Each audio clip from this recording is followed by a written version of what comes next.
Hello दोस्तों, नमस्कार। राजनीति विज्ञान विषय से संबंधित आज हमारा अगला टॉपिक राजनीतिक सिद्धांत, लोक प्रशासन, तुलनात्मक राजनीति और अंतर्राष्ट्रीय संबंध से संबंधित सभी क्वेश्चनों को एनालिसिस करेंगे। प्लीज़ आप लोग वीडियो को लाइक कीजिए, शेयर कीजिए, सब्सक्राइब कीजिए। चलिए स्टार्ट करते हैं। आज का पहला क्वेश्चन है, उग्र मानवतावादी चरण के दौरान एम.एन. रॉय ने किसकी वकालत की थी? तो सबसे पहले एम.एन. रॉय जो है उग्र मानववाद के नाम से जाने जाते हैं। तो वकालत की थी उन्होंने दल विहीन राजतंत्र यानी दल विहीन व्यवस्था की बात उनके द्वारा की गई थी। सी इसका राइट आंसर हो जाएगा।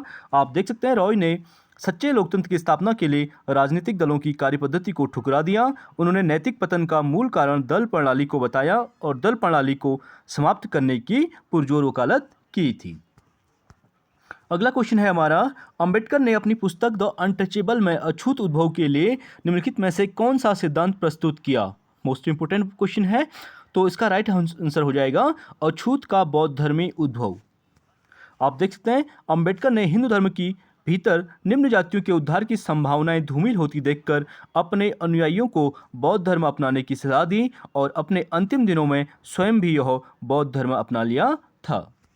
और इनके द्वारा कहा भी गया था कि मैंने जन्म तो हिंदू धर्म में लिया है, लेकिन मैं मरूंगा नहीं। और अंततः मरने से पहले उन्होंने बौद्ध धर्म स्वीकार किया था। अगला क्वेश्चन है हमारा, सेंट ऑगस्टाइन की द सिटी ऑफ गॉड को निम्नांकित पर प्रथम पुस्तक समझा जाता है। तो ईसाई धर्म का दर्शन से संबंधित है। डी इसका राइट आंसर हो जाएगा, द सिटी ऑफ गॉड। आप देख सकते हैं ऑगस्टाइन ने अपनी प्रसिद्ध कृति द सिटी ऑफ गॉड के अंतर्गत इन बहुउद्देश्यों, ठीक है, बहुदेववादियों के तर्क का उत्तर देने का प्रयत्न किया था। अगला क्वेश्चन है हमारा, अतिकल्पना के आविष्कार के रूप में प्राकृतिक अधिकारों को किसने दोषी पाया? तो अतिकल्पना के आविष्कार के रूप में जो प्राकृतिक अधिकारों को दोषी पाया था वो रूसो के द्वारा पाया गया था। सी इसका राइट आंसर हो जाएगा। आप देख सकते हैं रूसो के अनुसार प्राकृतिक अवस्था में मनुष्य एकांकी, स्वतंत्र, नैतिक अनैतिक भावनाओं से मुक्त, निस्वार्थ संपत्ति और परिवार से रहित आदिम स्वर्णयुग की स्वर्गीय दशा में रहता है। ये रूसो का मानना था।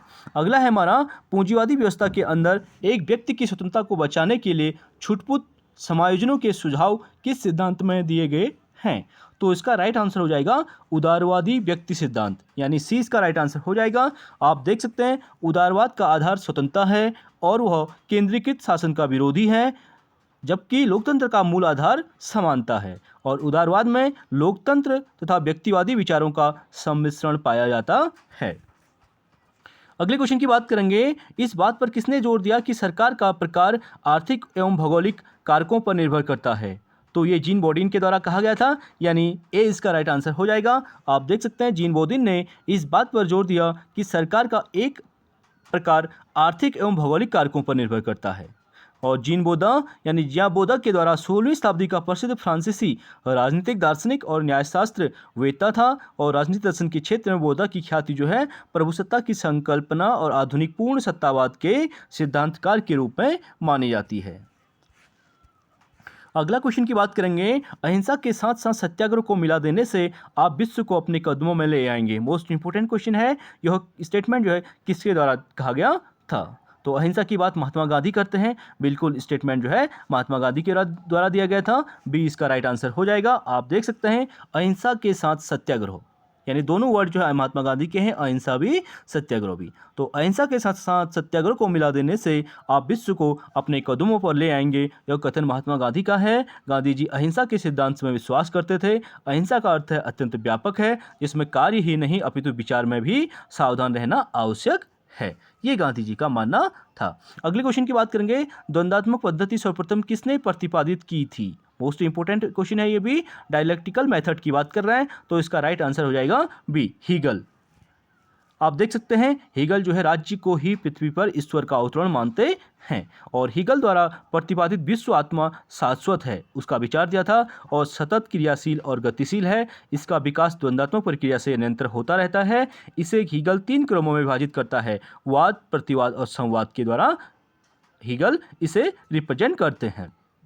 ये इंपॉर्टेंट है, बहुत बार पूछा गया है। वाद, प्रतिवाद, संवाद, यानी सबसे पहले हम किसी विषय पर वाद करते हैं, फिर उसके बाद उसमें प्रतिवाद होता है और अंततः वाद और प्रतिवाद मिलकर क्या होता है? संवाद निकलता है। ये हीगल का मानना था। अगला क्वेश्चन है हमारा, निम्नलिखित प्रश्नों में 2 कथन दिए गए हैं और अभिकथन और कारण से संबंधित क्वेश्चन है, तो इसे देख लेते हैं। पहला है, राज्य न तो प्रभु के हाथ का कार्य है और न ही सर्वोच्च भौतिक शक्तियों का परिणाम है, न ही संकल्प और या रूढ़ि की उत्पत्ति है, न ही परिवार का मात्र विस्तार है। और तर्क है कि राज्य प्राकृतिक विकास की संस्था है। तो यहाँ पे दोनों स्टेटमेंट जो है राइट हो जाएंगे। राज्य प्राकृतिक विकास की संस्था है, इसीलिए राज्य न तो प्रभु के हाथ का कार्य है, न ही सर्वोच्च भौतिक शक्तियों का परिणाम है, न संकल्प या रूढ़ि की उत्पत्ति है और न ही परिवार का मात्र विस्तार है, क्योंकि वह प्राकृतिक है। तो एक्सप्लेनेशन का देख लेते हैं। राज्य न तो प्रभु के हाथ का कार्य है, न ही सर्वोच्च भौतिक शक्तियों का परिणाम है, न ही संकल्प शक्ति की उत्पत्ति है और न ही परिवार का विस्तार मात्र है। राज्य प्राकृतिक विकास की संस्था है। ठीक है, राज्य के प्राकृतिक विकास से आशय यह है कि यह एक स्वाभाविक विकास की प्रक्रिया के परिणाम स्वरूप अस्तित्व में आया है। अगले क्वेश्चन की बात करेंगे। अगला है हमारा अभिकथन और तर्क से संबंधित क्वेश्चन। ठीक है, मानव चेतना स्वतंत्रता की चाह करती है, स्वतंत्रता अधिकारों की मांग करती है और अधिकार राज्य की मांग करते हैं। मोस्ट इंपोर्टेंट कोटेशन है, ये टी.एच. ग्रीन के द्वारा दी गई थी। और तर्क है इसका, राज्य का संविधान अधिकारों की अधिक सुरक्षित गारंटी देता है। तो यहाँ पर भी दोनों स्टेटमेंट राइट हो जाएंगे, यानी एक्सप्लेनेशन भी इसका राइट हो जाएगा। आप देख सकते हैं, मानव चेतना स्वतंत्रता चाहती है और स्वतंत्रता अधिकारों की मांग करती है, अधिकार राज्य की मांग करते हैं। यह कथन ग्रीन का है। और राज्य का संविधान अधिकारों की अत्यधिक सुरक्षित गारंटी देता है। और कहीं पर इसका आंसर जो है बोसांकी भी दिया गया है, आप देख सकते हैं, लेकिन आयोग जो है ग्रीन को ही राइट मानता है। अगला क्वेश्चन है हमारा, सूची 1 को सूची 2 के साथ सुमेलित करने की बात कर रहा है, तो इसे देख लेते हैं। ये भी इंपॉर्टेंट क्वेश्चन है। सैमुअल पी हंटिंगटन, ठीक है, सैमुअल पी हंटिंगटन जो थे, इन्होंने फॉल्ट लाइसेंस ऑफ सिविलाइजेशन की बात की थी। और जॉन रॉल्स के द्वारा आपको पता है थ्योरी ऑफ जस्टिस लिखी गई थी, मोस्ट इंपोर्टेंट बुक है। और सामिर आमीन के द्वारा डिपेंडेंसी की बात की गई थी। और रोनाल्ड एच चिलकोटे के द्वारा political economy, most important book है, रोनाल्ड एच चिलकोटे के द्वारा पॉलिटिकल इकोनॉमी बुक लिखी गई थी। अगला क्वेश्चन है हमारा, अनहिलेशन ऑफ द कास्ट किसकी जो कृति है किसने लिखी थी? तो अनहिलेशन जो ऑफ कास्ट जो है बी.आर. अम्बेडकर की बुक थी, मोस्ट इंपोर्टेंट बुक है। सी इसका राइट आंसर हो जाएगा। आप देख सकते हैं डॉक्टर बी.आर. अम्बेडकर के भाषण भारतीय सामाजिक चिंतन के इतिहास और विकास के कालजयी दस्तावेज हैं। और 1936 के वार्षिक सम्मेलन के लिए उनके द्वारा तैयार किया गया जाति प्रथा उन्मूलन जो है शीर्षक भी ऐतिहासिक महत्व का है। अगला क्वेश्चन है, तुलनात्मक राजनीति एवं राजनीतिक विश्लेषण से संबंधित राजनीतिक व्यवस्था की क्षमताओं की अवधारणा निम्नलिखित में से किसने दी है? तो राजनीतिक व्यवस्था की जो क्षमताओं की अवधारणा दी है लुसियन पाई के द्वारा दी गई है। ए इसका राइट आंसर हो जाएगा। आप देख सकते हैं लुसियन पाई ने राजनीतिक विकास से संबंधित इन 3 लक्षणों को समानता, क्षमता और विभेदीकरण कहा है। जो 3 समानता लुसियन पाई ने बताई हैं उसमें पहला समानता, दूसरा क्षमता और तीसरा विभेदीकरण है। और लुसियन पाई राजनीतिक विकास की अवधारणा पर गहराई से विचार करने वाले प्रमुख विद्वान हैं। उनके अनुसार राजनीतिक विकास का अर्थ करते समय इसके निर्माणक तत्वों को ध्यान में रखना आवश्यक है। अगले क्वेश्चन की बात करेंगे, दबाव समूह की भूमिका किसके कल्याण तक सीमित है? तो दबाव समूह जो है किसके कल्याण की बात करते हैं? सिर्फ उसके अपने सदस्यों की बात करते हैं, यानी सी इसका राइट आंसर हो जाएगा। आप देख सकते हैं दबाव समूह एक ऐसा माध्यम है जिनके द्वारा सामान्य हित वाले व्यक्ति सार्वजनिक मामलों को प्रभावित करने का प्रयत्न करते हैं। ये अपने स्वार्थों की पूर्ति करने के लिए उपयुक्त साधन या तरीके अपनाते हैं। अगला है political order in changing society, most important book है। कृति किसने लिखी थी? तो political order in changing society जो है किसके द्वारा? एस.पी. हंटिंगटन के द्वारा लिखी गई थी, यानी सी इसका राइट आंसर हो जाएगा। यानी political order in changing society कृति जो है सैमुअल पी हंटिंगटन की है, जिसका प्रकाशन 1968 में हुआ था। अगला क्वेश्चन है, सूची 1 को सूची 2 से फिर मिलाने की बात कर रहा है, तो इसे देख लेते हैं। पहला है विल्फ्रेड पेरेटो। पेरेटो जो अभिजनवादी विचारक हैं, तो इसका राइट आंसर हो जाएगा अभिजनों का संचरण से संबंधित। अगला है हमारा वी कॉलड्यूस। कॉलड्यूस के द्वारा राजनीतिक संप्रेषण की बात की जाती है, यानी कम्युनिकेशन सिद्धांत से संबंधित है, तो इसका राइट आंसर 4th हो जाएगा। अगला है मैक्स वेबर। मैक्स वेबर का आपको पता है नौकरशाही का सिद्धांत दिया था, यानी पहला हो जाएगा। और अंत में डेविड एप्टर के द्वारा आधुनिकीकरण की राजनीति की बात इनके द्वारा की गई थी। आप इसे देख सकते हैं। अगले क्वेश्चन की बात करेंगे, निम्नांकित का सही अनुक्रम क्या है? तो इसे क्रम में लगाने की बात कर रहा है, तो देख लेते हैं। सबसे पहले जो है यूनाइटेड किंगडम में गौरवमयी क्रांति जो हुई थी, ठीक है, इंग्लैंड की गौरवपूर्ण क्रांति जो है ये राइट आंसर हो जाएगा। उसके बाद आपका यूएसए में नागरिक अधिकार आंदोलन हुआ था और उसके बाद भारत का प्रथम आम चुनाव हुआ था और अंत में स्वतंत्र देशों का एक राष्ट्रमंडल का गठन किया गया था। आप देख सकते हैं यूनाइटेड किंगडम में जो गौरवपूर्ण क्रांति हुई थी 1688 में हुई थी और यूएसए में नागरिक अधिकार जो आंदोलन हुए थे 1920 में हुए थे। भारत का प्रथम आम चुनाव 1951 से 52 के बीच हुआ था 1952 में और स्वतंत्र देशों का जो राष्ट्रमंडल का गठन किया गया था वो 1991 में किया गया था। अगला क्वेश्चन है यूनाइटेड किंगडम के पूर्ववर्ती प्रधानमंत्रियों का सही क्रम क्या है। तो देख लेते हैं इंग्लैंड के प्रधानमंत्रियों के क्रम में लगाने की बात कर रहा है तो सबसे पहले डिज़रेली आ जाएंगे। डिज़रेली के बाद विंस्टन चर्चिल आ जाएंगे जिन्होंने महात्मा गांधी को अर्धनग्न फकीर से संबोधित किया था गोलमेज सम्मेलन में सेकेंड। और इसके बाद श्रीमती मार्gaरेट थैचर आ जाएंगे, इन्होंने थैचरवाद सिद्धांत भी दिया था और अंत में टोनी ब्लेयर आ जाएंगे। आप इसे नोट डाउन कर सकते हैं। अगला क्वेश्चन है हमारा अभिकथन और तर्क से संबंधित क्वेश्चन, ठीक है, तो इसे देख लेते हैं। अभिकथन है संसद के आनुवांशिक द्वितीय सदन की मौजूदगी समानता के सिद्धांत के विरुद्ध है और समानता का अर्थ विशिष्ट विशेषाधिकारों की अनुपस्थिति है। तो बिल्कुल इसका ए स्टेटमेंट राइट हो जाएगा, यानी पहला और दूसरा दोनों राइट हैं और उसका एक्सप्लेनेशन भी सही है क्योंकि समानता का अर्थ जो है विशेष अधिकारों, ठीक है, की अनुपस्थिति है जिसमें संसद के आनुवांशिक द्वितीय सदन की मौजूदगी समानता के सिद्धांत के विरुद्ध होती है। आप देख सकते हैं लॉर्ड सभा को इंग्लैंड की लोकतांत्रिक प्रणाली में एक कुलीनतंत्रीय संस्था कहा जाता है क्योंकि इसकी सदस्यता का प्रमुख आधार जो होता है वंशगत है और ब्रिटेन के रूढ़िवादी लोग इसे राष्ट्रीय परंपरा का प्रतीक मानकर इस पर क्या करते हैं, गर्व करते हैं। अगला है फिर अभिकथन और तर्क से संबंधित क्वेश्चन। लोकतांत्रिक देश में सरकार वर्ग और संपत्ति के अंतरों की उपेक्षा करती है। लोकतांत्रिक देश में वोट देने और राजनीति में सहभागिता करने का अधिकार इस तथ्य से निर्धारित होता है कि वह वयस्क नागरिक है, यानी इसका राइट आंसर हो जाएगा बी। ए और आर दोनों स्टेटमेंट जो है राइट हैं लेकिन एक्सप्लेनेशन राइट नहीं है क्योंकि दोनों स्टेटमेंट जो हैं अलग अलग परिप्रेक्ष्य में बात कर रहे हैं। आप देख सकते हैं लोकतंत्र देश में सरकार वर्ग और संपत्ति के अंतरों की उपेक्षा करती है। लोकतांत्रिक देश में वोट देने और राजनीति में सहभागिता करने का अधिकार इस लक्ष्य से तय होता है कि वह वयस्क नागरिक है। लोकतांत्रिक देश में सरकार जनता के द्वारा और जनता के लिए होती है। ये कोटेशन जो है अब्राहम लिंकन की है। अगला क्वेश्चन है हमारी पुस्तक administration in developing countries the theory of prismatic society निम्नलिखित में से किसने लिखी है। तो प्रिज्मेटिक सोसाइटी की बात जो की थी फ्रेडरिक रिक्स ने की थी, यानी डी इसका राइट आंसर हो जाएगा। आप देख सकते हैं विकासशील देशों की प्रशासनिक व्यवस्थाओं के अपने अध्ययन में फ्रेडरिक्स ने एक विस्तृत परिप्रेक्ष्य में प्रशासनिक तथा आर्थिक, तकनीकी, राजनीतिक तथा संचार कारकों के बीच संबंध का विश्लेषण किया और पारस्वीय समाज में सामाजिक संरचनाओं के महत्वपूर्ण तत्वों और इस समाज के प्रशासनिक उपतंत्र जिसे रिक्स ने साला मॉडल कहा था, ठीक है, इसे रिक्स ने साला मॉडल दिया था, के साथ उनकी परस्पर क्रिया का अध्ययन ही रिक्स के विश्लेषण का केंद्र बिंदु माना जाता है। अगला है हमारा व्हिटले काउंसिल का सर्वप्रथम उद्भव कहाँ हुआ था। मोस्ट इंपोर्टेंट क्वेश्चन, ये पीजीटी में बहुत बार पूछा गया है। तो व्हिटले काउंसिल का जो सर्वप्रथम उद्भव हुआ था इंग्लैंड में माना जाता है, यानी सी इसका राइट आंसर हो जाएगा। व्हिटले काउंसिल का सर्वप्रथम उद्भव इंग्लैंड में हुआ था। अगला है हमारा भारतीय शासन एवं राजनीति से संबंधित क्वेश्चन। तो देख लेते हैं भारत की साम्यवादी पार्टी यानी मार्क्सवादी पार्टी स्थापित हुई थी तो कब हुई थी, 1964 में, 1964, यानी ए इसका राइट आंसर हो जाएगा। आप देख सकते हैं भारत की साम्यवादी पार्टी मार्क्सवादी की स्थापना 1964 में हुई थी। अगला है भारतीय संविधान के किस अनुच्छेद के अंतर्गत निर्वाचन आयोग स्थापित करने का प्रावधान है, यानी इलेक्शन कमीशन का जो प्रावधान किया गया है हमारे कॉन्स्टिट्यूशन में आर्टिकल 324 में किया गया है। बी इसका राइट आंसर हो जाएगा।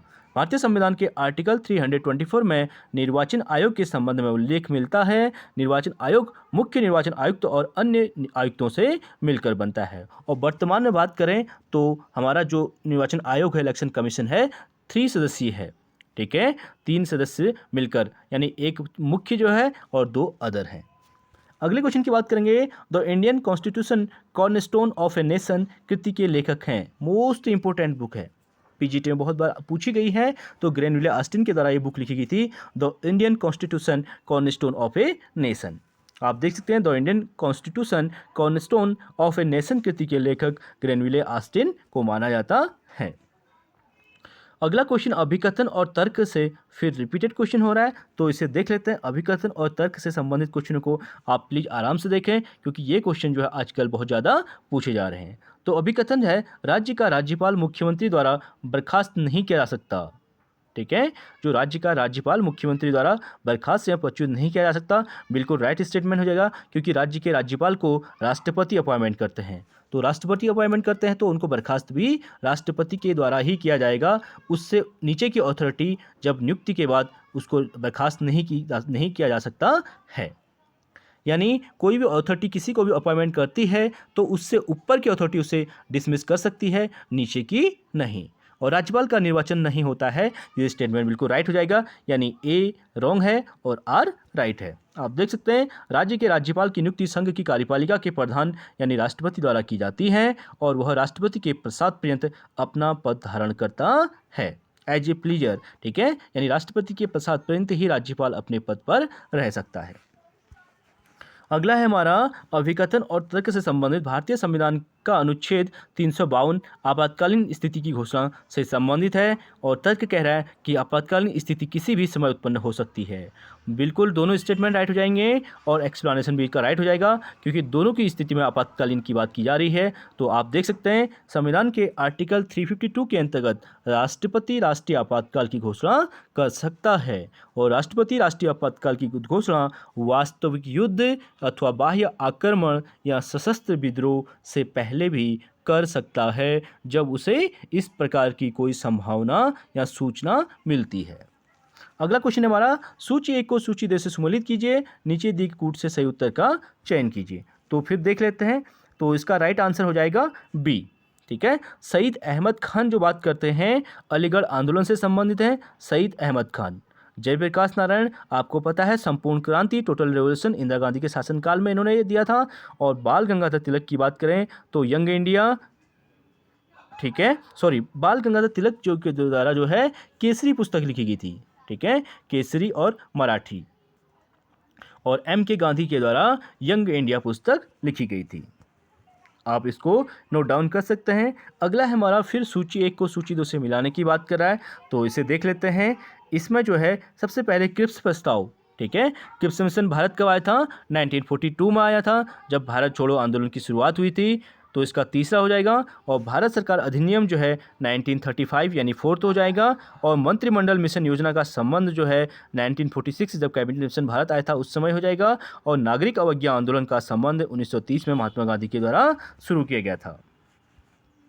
आप इसे एक बार नोट कर सकते हैं। अगले क्वेश्चन की बात करेंगे, निम्नांकित का सही क्रम बताइए। तो इसे भी देख लेते हैं। तो सबसे पहले आ जाएगा इसमें इंडियन नेशनल कांग्रेस की स्थापना या रचना। ठीक है, 1885 में। उसके बाद आ जाएगा साइमन कमीशन, भारत कब आया था? 1927 में। और उसके बाद आ जाएगा आपका राउंड टेबल कॉन्फ्रेंस, जो गोलमेज सम्मेलन हुए थे, पहला 1930 में, सेकेंड 1931 में और थर्ड 1932 में। और इन तीनों में पार्टिसिपेट करने वाले एकमात्र व्यक्ति बी आर अम्बेडकर थे। और सेकेंड राउंड टेबल कॉन्फ्रेंस में जो है महात्मा गांधी ने पार्टिसिपेट किया था। और अंत में आ जाएगा भारत छोड़ो आंदोलन 1942। आप इसे देख सकते हैं। अगले क्वेश्चन की बात करेंगे, निम्नांकित का सही क्रम बताइए। ठीक है, इसको भी मिलाने की बात करा, तो इसे भी देख लेते हैं। सबसे पहले आ जाएगा शंकरी प्रसाद बनाम भारत संघ, 1951 में आया था ये केस। उसके बाद प्रधानमंत्री के रूप में लाल बहादुर शास्त्री का जो कार्यकाल है 1964 से 66 के बीच है। उसके बाद बांग्लादेश का निर्माण जो हुआ था 1971 में हुआ था। और मंडल आयोग जो है बनाया गया था रिजर्वेशन के लिए। ठीक है, 1979 में बनाया गया था। अगला है लेखानुदान का अर्थ है। तो लेखानुदान जो है ये इंपॉर्टेंट क्वेश्चन है, यहाँ से पूछा जाता है। इसका डी राइट आंसर हो जाएगा। लेखानुदान का मतलब है यदि 1 अप्रैल से पहले बजट पारित नहीं हुआ तो व्यय करने के लिए संसद द्वारा किसी भी अनुदान की अग्रिम स्वीकृति, ठीक है, वो लेखानुदान के रूप में निकाली जाती है। यानी बजट के लिए पैसे की ज़रूरत है, ठीक है, और बिल पास नहीं हो पाया तो पैसे की आकस्मिक आवश्यकता है, तो उसके लिए लेखानुदान जो है बिल प्रस्ताव पास करवाया जाता है। आप देख सकते हैं सरकार को नए वित्तीय वर्ष प्रारंभ होने से पूर्व विभिन्न कार्यों के लिए धन की आवश्यकता होती है। इस स्थिति से निपटने के लिए संविधान द्वारा लोकसभा में यह शक्ति दी गई है कि वह इस प्रकार के आवश्यक कार्यों के लिए विशेष प्रयासों के माध्यम से धन का आहरण कर सकती है। अगला क्वेश्चन है हमारा लोक प्रशासन, पब्लिक एडमिनिस्ट्रेशन से संबंधित क्वेश्चन है। एक्स और वाई के सिद्धांत किसके द्वारा प्रतिपादित किए गए हैं? तो मोस्ट इंपोर्टेंट है ये भी, तो ये इसका राइट आंसर हो जाएगा। MC ग्रेगर के द्वारा एक्स और वाई थ्योरी दी गई थी, सिद्धांत दिए गए थे। अगले क्वेश्चन की बात करेंगे, नूतन लोक प्रशासन की अवधारणा किसके साथ संबंधित है? तो नूतन यानी नव पब्लिक एडमिनिस्ट्रेशन की बात कर रहा है, ठीक है। तो नूतन लोक प्रशासन की अवधारणा का संबंध मिनोब्रुक सम्मेलन 1968 से संबंधित हो जाएगा। उसी के बाद इसकी शुरुआत मानी जाती है, यानी डी इसका राइट आंसर हो जाएगा, मिनोब्रुक सम्मेलन। आप देख सकते हैं नवीन लोक प्रशासन की अवधारणा का प्रारंभ फिलाडेल्फिया सम्मेलन, ठीक है, 1967 में, और तथा मिनोब्रुक सम्मेलन उसके एक साल बाद 1968 से माना जाता है। और नवीन लोक प्रशासन की मूल्य मुक्त व्याख्या को अस्वीकृत करता है। यह राजनीति प्रशासन द्विविभाजन को भी अस्वीकार करता है। अगला क्वेश्चन है मोस्ट इंपोर्टेंट है, ग्रेप वाइन का संबंध है, ये फर्स्ट पेपर में पूछा जाता है। तो ग्रेप वाइन का संबंध जो है अनौपचारिक संप्रेषण से है, ठीक है, औपचारिक नहीं अनौपचारिक संप्रेषण से ग्रेप वाइन का संबंध होता है। आप देख सकते हैं ग्रेप वाइन का संबंध अनौपचारिक संप्रेषण से होता है। अनौपचारिक संप्रेषण के अंतर्गत मित्र मंडली परिवार के विभिन्न सदस्यों के बीच होने वाला संप्रेषण आता है। यह संप्रेषण अधिकांश मौखिक होता है। अगला है, निम्नलिखित युग्मों में से कौन सा सही सुमेलित नहीं है? तो 36 का देख लेते हैं, ठीक है। तो बी इसमें जो है सुमेलित नहीं है, क्योंकि हर्बर्ट साइमन एडमिनिस्ट्रेटिव बिहेवियर पुस्तक लिखी थी, मोस्ट इंपोर्टेंट बुक है, बिल्कुल राइट हो जाएगा। एड्जओनी, ठीक है, एड्जओनी का संबंध जो है द प्रैक्टिस ऑफ मैनेजमेंट से है, और डिवाइड वाल्डो जो है ideas and issues in public administration से हो जाएगा। तीसरा भी बिल्कुल राइट हो जाएगा, यानी और रेंसिस लिकर्ट के द्वारा द ह्यूमन ऑर्गेनाइजेशन भी बुक लिखी गई थी, तो बी इसमें जो है रॉन्ग हो जाएगा। द एड्जओनी जो है एड्जओनी के द्वारा प्रैक्टिस ऑफ मैनेजमेंट बुक नहीं लिखी गई थी। आप इसे देख सकते हैं, H Simon administrative behaviour, most important book है, इन्हें आप 2-3 बार रिपीट कीजिए। डिवाइड वाल्डो के द्वारा ideas and issues in public administration, और रेंसिस लिकर्ट के द्वारा द ह्यूमन ऑर्गेनाइजेशन बुक लिखी गई थी। अगला है हमारा, निम्नांकित सिद्धांतों या उपागमों के प्रतिपादन का सही अनुक्रम बताइए। तो इसको क्रम में लगाने की बात करा तो फिर देख लेते हैं इसको। सबसे पहले मैक्स वेबर का नौकरशाही सिद्धांत आ जाएगा, उसके बाद एल्टन मेयो का मानव संबंधों के सिद्धांतों से संबंध हो जाएगा, उसके बाद निर्णय निर्माण सिद्धांत डिसीजन मेकिंग सिद्धांत हर्बर्ट साइमन का हो जाएगा, और उसके बाद अंत में नूतन लोक प्रशासन 1968 में मिनोब्रुक सम्मेलन के बाद आया था। तो इसका डी राइट आंसर हो जाएगा। आप देख सकते हैं, इसका मिलान कर सकते हैं। अगले क्वेश्चन की बात करेंगे, फिर सूची 1 को सूची 2 से मिलाने की बात कर रहा है, तो इसे भी देख लेते हैं। FW टेलर, ठीक है, टेलर जो है इसका संबंध जो है किससे हो जाएगा? वैज्ञानिक प्रबंधन से। और हर्बर्ट साइमन का संबंध किससे हो जाएगा? निर्णय निर्माण प्रक्रिया से, यानी 4th हो जाएगा। और एल्टन मेयो का संबंध आपको पता है, एल्टन मेयो का संबंध किससे हो जाएगा? हॉथॉर्न परीक्षण से, ठीक है। और अंततः FW रिक्स का संबंध जो है पारिस्थितिकी उपागम से हो जाएगा, यानी दूसरा इसका राइट आंसर हो जाएगा।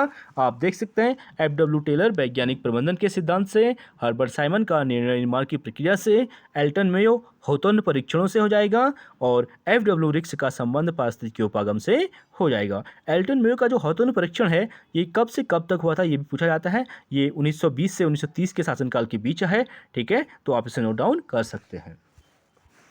अगला क्वेश्चन है हमारा, फिर अभिकथन और तर्क से संबंधित क्वेश्चन है। प्रशासनिक सिद्धांत में हर्बर्ट साइमन ने प्रत्यक्षवादी उपागम का अनुपालन किया है, और यह इस मान्यता पर आधारित है कि मूल्यों की अपेक्षा तथ्यों को ध्यान में लेने से प्रशासन को विज्ञान बनाया जा सकता है, ठीक है। तो इसका राइट स्टेटमेंट हो जाएगा, ए और आर दोनों सत्य हैं और आर एक ही सही व्याख्या है, क्योंकि दोनों स्टेटमेंट एक ही परिप्रेक्ष्य में बात कर रहे हैं और दोनों का आधार एक ही है, इसलिए दोनों राइट हो जाएंगे, और एक्सप्लेनेशन भी इसका राइट हो जाएगा। आप देख सकते हैं, हर्बर्ट साइमन के लिए प्रशासन कार्य कराने की कला है, ठीक है। उन्होंने इस बात पर बल दिया कि निर्णय से अभिप्राय तथ्यों एवं मूल्य तत्वों का उचित योग से होता है। इस प्रकार हर निर्णय तथ्य कथनों तथा मूल्य कथनों के संयोग का परिणाम है। अगला है अंतर्राष्ट्रीय संबंध, इंटरनेशनल रिलेशन से संबंधित क्वेश्चन को सॉल्व करेंगे। विश्व व्यवस्था विश्लेषण सर्वप्रथम किसके द्वारा पेश किया गया था? तो विश्व व्यवस्था जो विश्लेषण मॉडल सबसे पहला दिया था किसके द्वारा, इमैनुअल वॉलस्टीन के द्वारा दिया गया था, यानी डी इसका राइट आंसर हो जाएगा। आप देख सकते हैं विश्व व्यवस्था सिद्धांत विश्व राजनीति के अध्ययन का व्यापक समाजशास्त्री एवं मार्क्सवाद से प्रेरित पारदर्शिता सिद्धांत है। इसका मूल स्रोत कार्ल मार्क्स की रचना है और इसे अमेरिका के लेखक जो है इमैनुअल वॉलस्टीन के साथ जोड़ा जाता है। अगला है हमारा पंचशील, जो भारत और चीन के बीच संबंध के मामले में मार्गदर्शी सिद्धांत बन गया है, उस पर किस वर्ष में हस्ताक्षर किए गए। तो पंचशील सिद्धांतों पर जवाहरलाल नेहरू और चीन के राष्ट्रपति चांग काई शेक के बीच जो पंचशील समझौता हुआ था, ठीक है, 1954 में हुआ था। ए इसका राइट आंसर हो जाएगा। आप देख सकते हैं पंचशील के 5 सिद्धांतों का प्रतिपादन भी भारत की शांतिप्रियता का द्योतक है, अर्थात 1954 के बाद से भारत की विदेश नीति को पंचशील के सिद्धांतों की ने एक नई दिशा प्रदान की थी। अगले क्वेश्चन की बात करेंगे, G8 देशों का सदस्य निम्नलिखित में से कौन नहीं है, और वर्तमान में G8 G7 बनकर रह गया है क्योंकि रूस को G8 से बाहर कर दिया है, इसीलिए G8 जो है G7 है। तो बात करेंगे G8 का सदस्य जो वर्तमान में नहीं है, तो इसका डी राइट आंसर हो जाएगा। इसमें चीन सम्मिलित नहीं है। इसमें कौन कौन सम्मिलित हैं, तो G8 के सदस्य देशों में शामिल देशों जो हैं इटली है, जापान है, फ्रांस है, अमेरिका है, ब्रिटेन है और जर्मनी है, और अंत में रूस सम्मिलित हुआ था लेकिन रूस को इसमें से बाहर कर दिया है। क्रीमिया 2014 में क्रीमिया पर जो है रूस ने अटैक किया था, इसीलिए रूस को इससे बाहर कर दिया गया है। अगला क्वेश्चन है हमारा, अंतर्राष्ट्रीय न्यायालय के निर्णय बंधनकारी शक्ति है, ठीक है, अंतर्राष्ट्रीय न्यायालय के जो निर्णय हैं बंधनकारी शक्ति है, यह उन सब देशों के लिए जो अंतर्राष्ट्रीय न्यायालय की संविधि के भाग होते हैं, यानी डी इसका राइट आंसर हो जाएगा। आप देख सकते हैं आर्टिकल 94 के अनुसार प्रत्येक सदस्य देश का यह कर्तव्य है कि वह न्यायालय के निर्णयों का ठीक से पालन करें। यदि एक पक्ष पालन न करे तो दूसरे पक्ष को यह अधिकार है कि सुरक्षा परिषद का ध्यान इस ओर कार्यवाही के लिए आकृष्ट करे। अगले क्वेश्चन की बात करेंगे, निम्नलिखित में से कौन यथार्थवादी संप्रदाय के साथ संबंधित नहीं है। तो यथार्थवादी संप्रदाय के साथ संबंधित कौन नहीं है, एल्डो हक्सले नहीं है, बाकी तीनों मैक्स वेबर, ठीक है, एडवर्ड एच कारर और हेंस जे मार्गेंथाउ तीनों सम्मिलित हैं। डी इसमें रॉन्ग हो जाएगा। आप यथार्थवादी संप्रदाय से संबंधित विचारकों की बात करें, मैक्स वेबर हो गया, हेंस जे मार्गेंथाउ हो गया, एडवर्ड एच कार हो गया। यथार्थवादी दृष्टिकोण शक्ति, शस्त्र और युद्ध को मानव स्वभाव की विशेषताएं मानते हैं। अगला क्वेश्चन हमारा है फिर अभिकथन और तर्क से संबंधित क्वेश्चन, ठीक है। तो सामूहिक सुरक्षा सेल तक यानी रॉक बॉटम सिद्धांत पर निर्भर करती है कि किसी एक देश पर आक्रमण तमाम देशों पर आक्रमण समझा जाएगा, और तर्क कह रहा है कि युद्धों का होना संभावित रहता है और कि उन्हें रोकने की जरूरत रहती है। तो दोनों स्टेटमेंट बिल्कुल राइट हो जाएंगे, और इसका जो आपस में एक्सप्लेनेशन मैच नहीं करता है क्योंकि दोनों अलग अलग परीक्षा की बात कर रहा है। एक में कह रहा है कि आक्रमण तमाम देशों का आक्रमण समझाएगा जाएगा, और दूसरे में उसे रोकने की बात कर रहा है। तो इसलिए दोनों स्टेटमेंट राइट हो जाएंगे लेकिन आपस में मैच नहीं करते हैं, इसलिए एक्सप्लेनेशन राइट नहीं होगा। बी इसका राइट आंसर हो जाएगा। आप देख सकते हैं सामूहिक सुरक्षा का अर्थ सभी राष्ट्रों के सामूहिक प्रयत्नों द्वारा अंतर्राष्ट्रीय शांति तथा सुरक्षा की प्राप्ति है। यह प्रत्येक राष्ट्र को सुरक्षा को अंतर्राष्ट्रीय सुरक्षा का ही भाग समझती है तथा एक राष्ट्र दूसरे राष्ट्र की सुरक्षा से अतिक्रमण का अर्थ लेता है और सभी राष्ट्रों की सुरक्षा पर अतिक्रमण माना जाता है। अगला क्वेश्चन है फिर अभिकथन और तर्क से यथार्थवाद के लिए सर्वकुंजी राष्ट्रीय हित की अवधारणा है जिसकी व्याख्या राष्ट्रीय हित के संबंध में की गई है, और तर्क कह रहा है कि राजनीति यथार्थवाद राष्ट्रीय हित का स्थिर अर्थ लगाता है, ठीक है। तो एक में स्थिरता की बात कर रहा है और दूसरे में कह रहा है कि संबंध, ठीक है, राष्ट्रीय शक्ति के संबंध में की गई है। तो इसमें जो है अभिकथन इसका रॉन्ग हो जाएगा और तर्क बिल्कुल राइट आंसर हो जाएगा, यानी ए रॉन्ग है और आर राइट है। आप देख सकते हैं यथार्थवादी दृष्टिकोण इस बात पर बल देता है कि विदेश नीति संबंधी निर्णय राष्ट्रीय हित के आधार पर लिए जाना चाहिए, न कि नैतिक सिद्धांतों और भावनात्मक मान्यताओं के आधार पर। आप देख सकते हैं विदेश नीति में चाणक्य ने भी ये कहा था, ठीक है, कि विदेश नीति का आधार नैतिक नियम और भावनात्मक मान्यताएं नहीं होनी चाहिए, ठीक है, राष्ट्रीय हित का आधार होना चाहिए। तो आप देख सकते हैं अगले क्वेश्चन की बात करेंगे, सूची 1 को सूची 2 से मिलाने की बात कर रहा है, ये भी इंपॉर्टेंट है। आप देख सकते हैं मार्टिन का प्लान, ठीक है, मार्टिन का प्लान जो है व्यवस्था उपागम सिद्धांत दिया था इन्होंने, व्यवस्था उपागम की बात करते हैं, ए का ये हो जाएगा। कार्ल ड्यूस के द्वारा, कार्ल ड्यूस हम बहुत बार बता चुके हैं आपको, संप्रेषण उपागम यानी कम्युनिकेशन थ्योरी से संबंधित है। रिचर्ड सी सिंडर के द्वारा, H.W. ब्रूक और वर्टन सेपाइन के द्वारा निर्णय उपागम, जो हर्बर्ट साइमन ने दिया था, उसी के बाद इनके द्वारा भी निर्णय उपागम की बात की थी। और हंस जे मार्गेनथाउ ने यथार्थवादी उपागम का संबंध है। फिर अगला क्वेश्चन है हमारा, सूची 1 को सूची 2 से मिलाने की बात करा, ये भी इंपॉर्टेंट है, संगठन है, तो देख लेते हैं इसको। ठीक है, तो सीटो, ठीक है, सीटो के बाद सेंटो की स्थापना की थी। सीटो की स्थापना 1954 में की गई थी, जिसमें पाकिस्तान में सम्मिलित है वर्तमान में। ठीक है, एक का फोर्थ हो जाएगा। और सार्क का आपको पता है, सार्क की स्थापना 1985 में की गई थी। तीसरा हो जाएगा नाटो। नाटो जो है यूएसए का एक सैनिक गठबंधन है, इसका संबंध 1949 दूसरे से हो जाएगा 1949 से। और वार्सा पैक्ट जो है यूएसएसआर के द्वारा, ठीक है, नाटो के बदले में की गई थी, और 1955 ये पहला इसका राइट आंसर हो जाएगा। आप इसका मिलान एक बार और देख सकते हैं, इसे नोट डाउन कर सकते हैं, ये इंपॉर्टेंट है, मिलाने के लिए यहाँ से क्वेश्चन आ जाता है। अगला है, निम्नलिखित घटनाओं का सही क्रम बताइए। तो इस क्रम में लगाने की बात करा तो देख लेते हैं इसको। सबसे पहले चीन द्वारा भारत पर आक्रमण किया गया था 1962 में। ठीक है, जब दलाई लामा भारत आए थे चीन से, तिब्बत से भागकर, भारत ने आश्रय दिया था 1959। उसके 2 साल के बाद चाइना ने भारत पर आक्रमण किया था। और अगला है बांग्लादेश स्वतंत्रता युद्ध 1971, बिल्कुल राइट आंसर हो जाएगा। बांग्लादेश ने बांग्लादेश स्वतंत्र हुआ था वो 1971 में हुआ था। और राजीव जयवर्धने समझौता हुआ था 1987। ठीक है, श्रीलंका के राष्ट्रपति जयवर्धने और भारत के प्रधानमंत्री राजीव गांधी के बीच जो समझौता हुआ था 1987 में हुआ था। और कारगिल युद्ध हुआ था 1999 में, यानी 1999। और आज का अंतिम क्वेश्चन है हमारा, निम्नलिखित घटनाओं का सही क्रम बताइए। तो इसे देख लेते हैं, ये भी इंपॉर्टेंट है आपका। पीटीबीटी, ठीक है, जो पीटीबीटी परमाणु हथियारों को रोकने के लिए इस संधि को बनाया गया था। पीटीबीटी का संबंध 1963 से हो जाएगा। और सीटीबीटी का संबंध 1996 से हो जाएगा। एनपीटी का संबंध 1968 से हो जाएगा। और पोखरण आणविक विस्फोट फर्स्ट का संबंध 1974 इंदिरा गांधी के शासनकाल से हो जाएगा। प्लीज़ आप लोग इनको नोट डाउन कीजिए, यहाँ से क्वेश्चन पूछने की संभावना रहती है। तो चलिए फ्रेंड्स, आज के लिए इतना ही। आई होप आप लोगों को वीडियो पसंद आई होगी। तो वीडियो को लाइक कीजिए, शेयर कीजिए, सब्सक्राइब कीजिए। Thank you so much.